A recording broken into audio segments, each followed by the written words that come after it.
Most men who kill someone with a car get a sentence. Dany Heatley got forgiveness instead. He lost control of a Ferrari on an Atlanta road one night in 2003, and the friend in his passenger seat never came home. They forgave him completely. Then he went out and became one of the most feared scorers in hockey and never once forgave himself. The 50 goals were never a surprise. People who had watched Dany Heatley as a teenager had been expecting them for years. Atlanta took him second overall in the 2000 draft, one slot behind Rick DiPietro, a goaltender the Islanders paid $67 million to, who played just 318 games in 11 years. Inside 2 seasons, Heatley had made that pick look like the steal of the decade by winning the Calder as the league's best rookie. The year after that, he scored 41 goals and finished 9th in league scoring, which is what you do when you're already one of the best wingers alive at 22. Then came the 2003 All-Star Game in Sunrise, Florida, where he scored 4 goals and took the MVP award in front of the whole sport. For one afternoon, everyone agreed on what he was going to become. Come here, give me a little bit of that. Scouts kept using the same word for him: generational. And the ceiling they described was the Hall of Fame. Nobody thought they were reaching. Now, meet the other man in this story, because you can't understand what happened without him. Dan Snyder didn't get drafted at all, not in the first round and not in the 7th.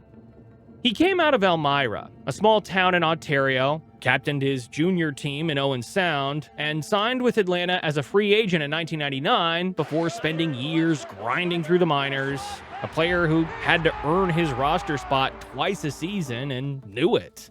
He won championships down there, kept getting sent back, and kept fighting his way back up. He was a depth center, the kind of player a coach trusts with the dirty work, and he had played fewer than 50 NHL games by the time this story reached him. One detail tells you everything about where he was in his life. The Thrashers had just told him he had made the team for good, that he should go find himself a place to live because he was here to stay. After all those years of fighting for it, Dan Snyder was finally, permanently an NHL player. The two of them were teammates, line mates, and close friends. One was the prodigy the franchise had been built around, and the other was the man who made it on willpower alone. And that gap is the whole point. When you have everything handed to you, and your best friend has fought for every shift, you don't sit around measuring the distance between you. You just drive to dinner together as anyone else would. But stop here, because the rising trajectory turns into the thing you already expect from a highlight reel. It was September 29th, 2003, and the two of them had been at an event for season ticket holders earlier that evening, doing the ordinary work of being on a team. Afterward, Heatley got behind the wheel of his Ferrari on a curved residential stretch of Lenox Road, with Snyder in the passenger seat. The speed limit was 35 miles an hour, and the experts who later reconstructed the crash put him somewhere between 55 and 82 on a road that bent right where he needed it to stay straight. The car left the pavement, hit a brick pillar and an iron fence, and the force of the impact tore it in two. Both men were thrown clear, and pieces of the Ferrari ended up scattered across the road. Heatley broke his jaw and tore ligaments in his knee, and he would recover from all of it. Snyder's skull was fractured. Surgeons operated to relieve the pressure, and then there was nothing left to do but wait. He never woke up. For 6 days, Dan Snyder lay in a coma while his family flew in from Elmira and sat in a hospital in a city that was not theirs, and Heatley was somewhere in the same building with his jaw wired shut, waiting on the same news. On October 5th, his body gave out from septic shock, and he died without ever opening his eyes again. Forget the funeral for a moment. What matters is the quiet that came after it. In a hospital corridor, when the most promising young player in hockey understood that his friend was gone and that he had been the one driving. The state of Georgia understood it too.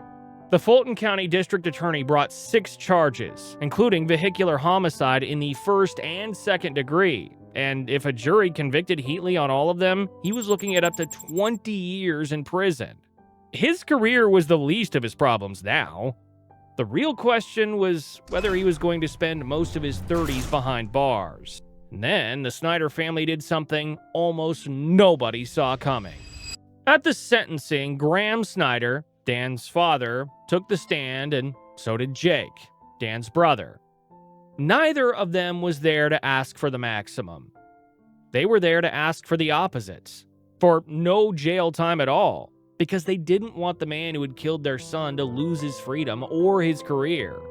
Graham Snyder stood in that courtroom and spoke about his pride in Dan, about how immeasurable it was, and about how a family is supposed to find a way forward after something like this. We do not lay blame on Dany Heatley for the accident that took our son from us. His answer was forgiveness, and he told the court they forgave Dany because Dany had shown remorse to the family. Then he said something that should sit with you, that Heatley already carried a burden he would carry for the rest of his life. Dany is a good person, and no one feels more sorry for what happened than he does. Jake said much of the same. He knew Dany had never meant for any of it to happen. He didn't want to watch his friend go to prison, and he was certain his brother would have felt exactly the same way. Think about what that takes. Your son, your brother, is in the ground because another man drove too fast, and every instinct you have points in one direction. Instead, the family stood up in open court and asked the system to be gentle with the person responsible. The judge said it plainly that he didn't know whether he could do this if he were in their place, and then he did it anyway, because they had asked him to. The sentence came down in February 2005. 3 years of probation and no prison, along with 150 speeches about the dangers of speeding and restrictions on what Heatley was even allowed to drive. Heatley spoke too, and he kept it short.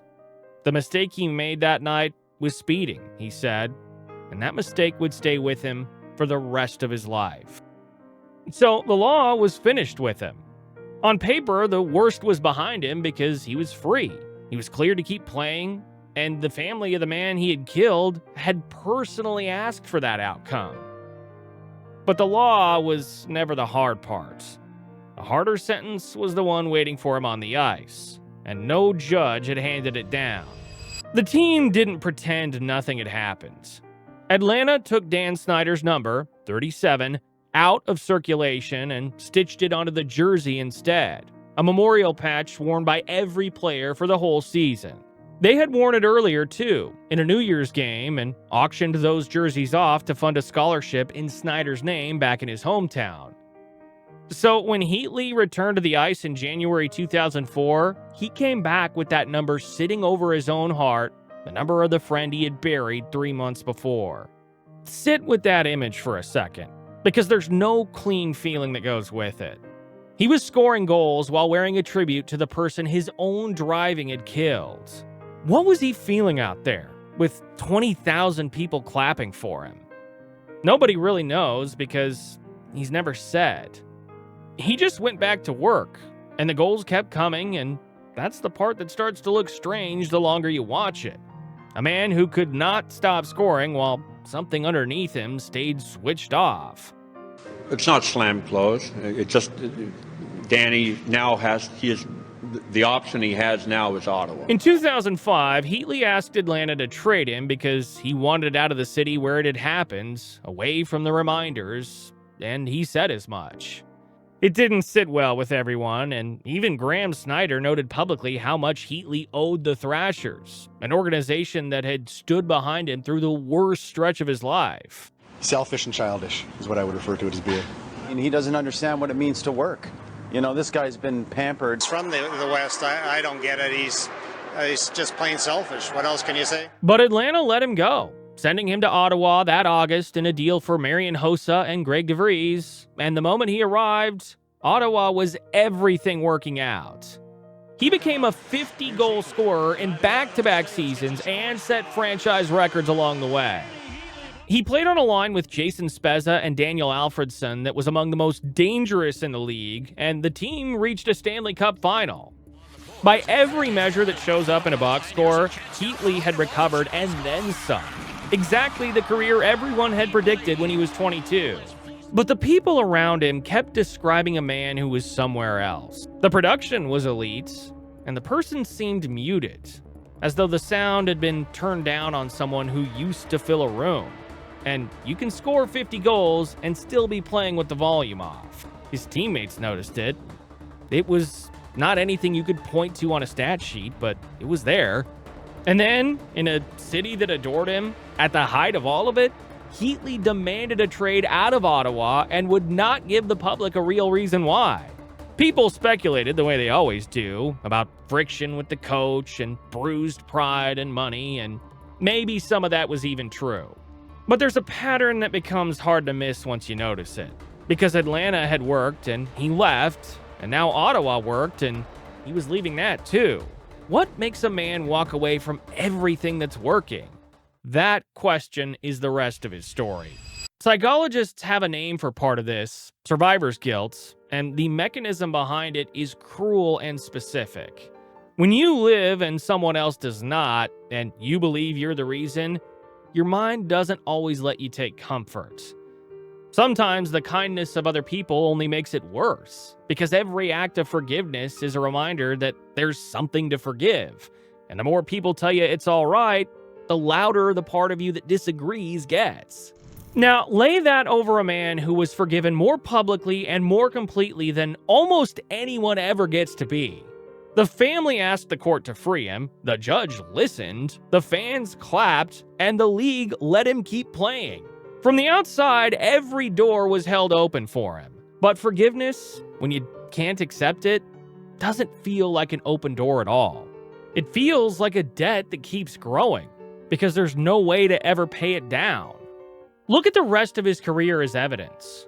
The goals slowed, the teams changed more than once, San Jose and then Minnesota and beyond, until he drifted out of the league and eventually out of the country, finishing up overseas and retiring around 35, which is early for a player who once looked like he would score until 40.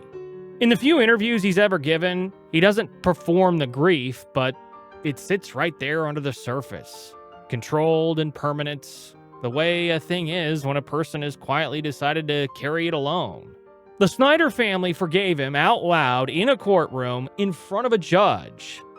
Dany Heatley never once said the same thing about himself. So here's what forgiveness actually cost. And it wasn't the people who gave it, because they found their way forward exactly the way Graham Snyder said they would. It cost the man who received it and could not set it down. The leaving, the trades, the muted version of a brilliant player that nobody around him could fully explain. None of that was weakness. It was a man serving a sentence the court had refused to give him. The only one he believed was fair. A court case can close and a family can open their arms, but neither one can reach the place where a man keeps the verdict on himself. We talk about forgiveness as though it's a gift you hand to someone who walks away lighter for it. Sometimes it lands as weight instead, because the person holding it never agreed that he deserved to be free. That's the part nobody warns you about. If this one stayed with you, joining our membership below genuinely helps keep stories like this getting made.